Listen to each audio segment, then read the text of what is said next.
I think we can all agree that most people have their own idea of the American dream.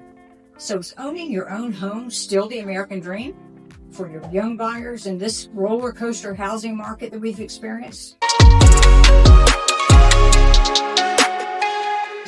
Hi, I'm BJ Rodgers. And I'm Leah Beaulieu with Coast to Coast Properties and eXp Realty. According to a recent survey done by Bankrate, owning a home is still the #1 achievement for many Americans today, despite the recent housing market. In fact, 74% surveyed said owning a home is their top priority and more important than retiring or having a successful career.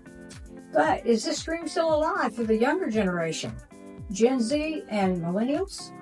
The answer is yes, with 59% of this demographic saying pride of ownership and a place to call home is the primary reason they want to own. Coming under that is the financial stability and the wealth building of owning a home, what that brings to the table.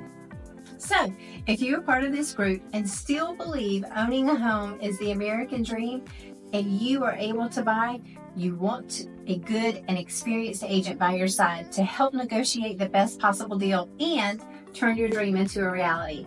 Please reach out to my team and me so we can help assist and guide you through this big life decision. I'm Leah Beaulieu. And I am BJ Rodgers with Coast to Coast Properties and eXp Realty, matchmakers of homes for buyers and sellers. As always, please like our page, share our videos, and comment below if we can help you with something.